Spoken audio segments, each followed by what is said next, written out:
Pardon. Et cette idée alors d'énergie renouvelable, puisque c'est un peu ce que veulent le GIEC, c'est aussi ce dont nous parle Emmanuel Macron ou Angela Merkel. Enfin, Angela Merkel n'est plus aux affaires, mais c'est ce qu'elle a enclenché en Allemagne, c'est ce dont on entend parler beaucoup même aux États-Unis.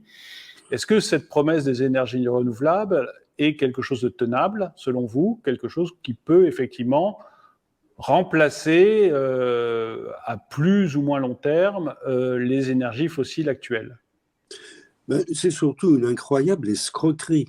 Parce que les énergies renouvelables, soyons clairs, ça c'est un joli terme, mais la réalité c'est quoi? C'est ou les éoliennes ou les panneaux solaires. Mais les éoliennes, ça marche que quand il y a du vent. Et les panneaux solaires, ça ne marche que quand il y a de l'électricité. Ça ne marche pas la nuit, par exemple. Ça veut dire quoi?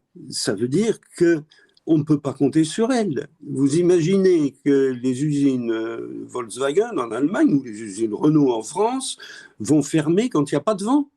Et on ne sait pas stocker l'électricité. Il n'y a aucun moyen de stocker l'électricité. Donc, les énergies renouvelables, ça ne fait d'abord que de l'électricité. Bon, ça ne fait pas de gaz, ça ne fait pas du pétrole, ça fait de l'électricité. Et de l'électricité par moment.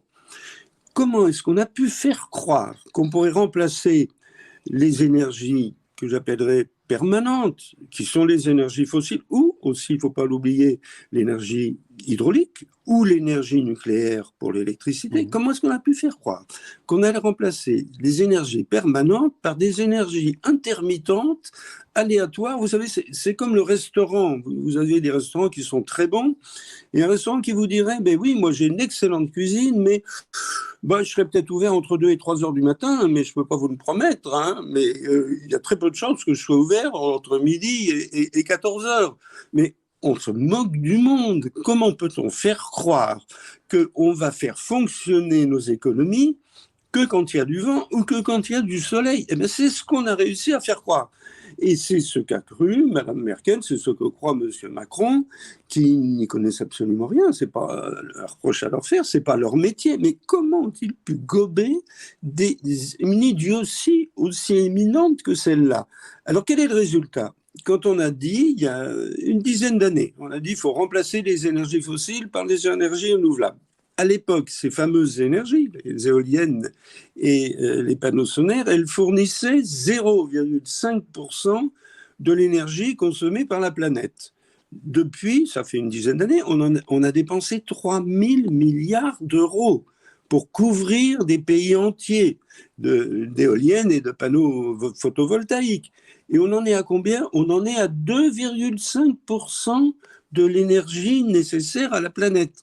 Et on nous dit que dans 2050, on fonctionnera uniquement avec des énergies renouvelables. Aujourd'hui, mais qu'est-ce qui reste? Il ne reste même pas 20 ans, 30 ans.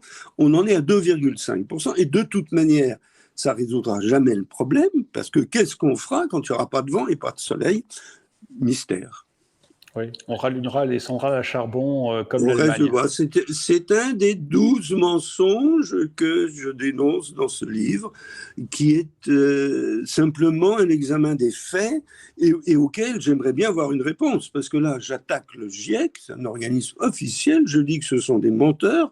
J'ai un grand espoir, mais malheureusement, il sera déçu, ceux qui m'attaquent devant les tribunaux. Là, ce serait le triomphe, mais vous inquiétez pas, comme d'habitude, ils se tairont.